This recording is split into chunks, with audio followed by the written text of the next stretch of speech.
So this is something, I saw the headline. I don't know all the details about this, so let's look into this. Joseph shares this, and this is concerning Jon Stewart. Jon Stewart shames the media for ignoring 9/11 first responders. Okay, so what's going on here? Jon Stewart traveled to Washington, D.C. once again on Monday to lend his powerful voice to the cause of protecting benefits for 9/11 first responders. Alongside his friend John Fiel, himself a first responder and advocate, Stewart made appearances on Fox News, MSNBC, and CNN. Did he cancel any shows when he was on CNN? That's what I want to know. For those of you not remembering what I'm referring to, in 2004, Jon Stewart appeared on CrossFire and single-handedly got that show canceled, and it was fucking beautiful. It was a fucking beautiful moment. I wrote about it in college. I wrote about that event in college multiple times. Jon Stewart went on Crossfire, and Paul Begala was there with his and Tucker Carlson was there with like, and Jon Stewart just dismantled both of them, told them how their show was just a hack partisan punditry shouting match, and it was useless, and it was hurting news and information. And then just continued to own them for the entire segment. And then they were like, well, you didn't ask John Kerry tough questions. And he said, the show that follows me is a show about puppets making prank phone calls. What is wrong with you? Why do you get your journalistic cues from Comedy Central? Maybe that's part of the problem. That's what he said.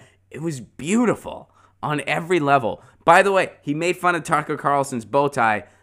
I've not seen Tucker Carlson in a bow tie since. I'm not saying he doesn't wear them anymore, but he used to wear them all the time. You don't see it as often. I don't know if he still wears. I don't care, but I will notice you don't see him in bow ties as often. So anyway, that was a beautiful thing. If you're not familiar with that, I do recommend finding it on the YouTube and watching it. Anyway, moving on with what this is all about. The comedian and former Daily Show host has always remained disciplined when it comes to discussing the now 18-year crusade. That's because he was there when it happened. You know, I mean, that's one of those things. When you talk to people who were in New York City when 9/11 happened and you hear, you know, just what that was like, everybody talks about how, you know, it was crazy and it was nuts and everyone was just freaked out. And then the one thing that I've been told by people who were there, I was not there. I was not in New York City on 9/11.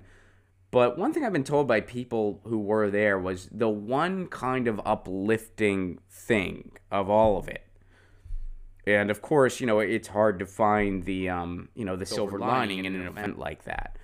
But the one silver lining, you know, as far as New York that day was concerned, was the manner in which people really kind of showed a little bit more love and compassion for each other. You know, the fact that all the subways were free that day and everybody was just kind of looking out for each other a little bit more instead of the whole hustle and bustle of, it's New York, get out of my way, blah, blah, blah. Although I found that,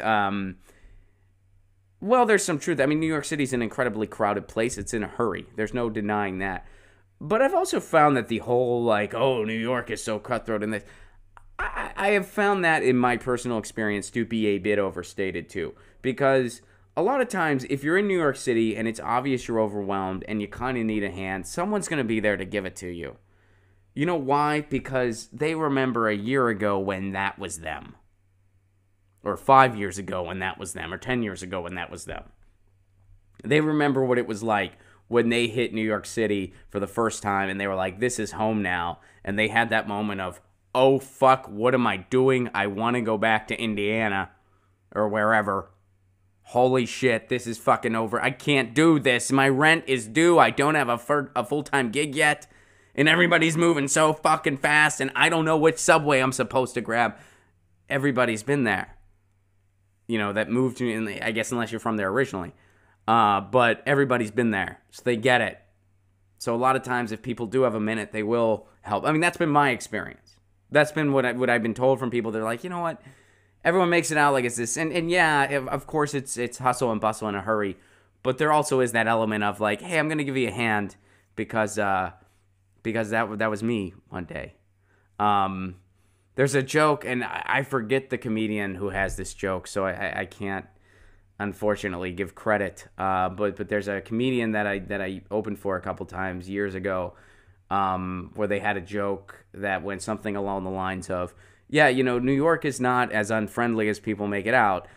Someone in New York will hold a door for you. Just if you don't say anything back, expect to hear, "You're fucking welcome."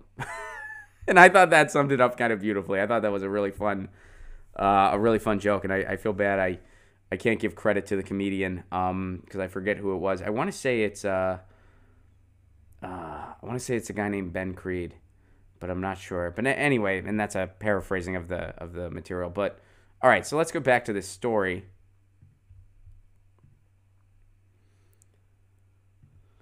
So, by the time he had joined a bipartisan group of senators, this is Jon Stewart, who have co-sponsored the Never Forget the Heroes legislation, Stewart's anger and frustration at Congress's inaction on this no-brainer issue were on full display.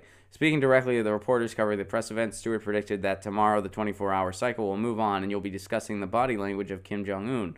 With that in mind, he said, "I want to beg you when we're done here, anybody who is with a media outlet, anyone here who is a writer or has a platform, don't talk to us, talk to the men and women who are sick and suffering right now. You can amplify their stories." Stewart went on to say that we cut through the nonsense, knowing that the bill's passage will come down to 12 Republicans on the Senate side. That's all this is. You get 12 Republicans on the Senate side and this bill goes through. This is nonsense. You guys know it. I know it. This is theater. We're all down here today. There's no reason to have dragged these people down here. There's no reason to have these conversations. This is bullshit.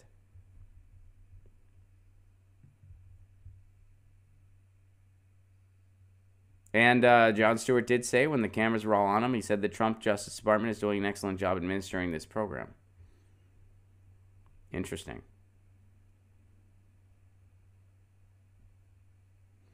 So, and I get where he's coming from. I mean, I get where he's coming from, regardless of how one feels about, like regardless of what's next to one person's name, whether they're Republican, Democrat, whatever, regardless of how people feel about the events that transpired after 9/11, where we entered a war we should not have been in.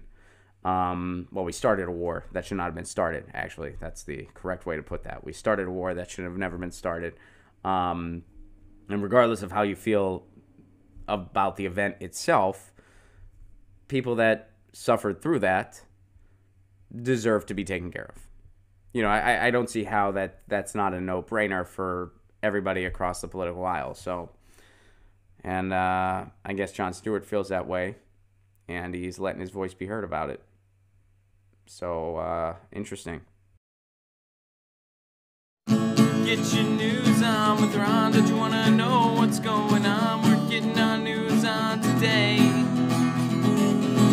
Get your news on with Ron. Don't you want to know what's going on? We're getting our news on today. You can tweet me an article at Ron Placone. We'll go through it together and make it our own. Get your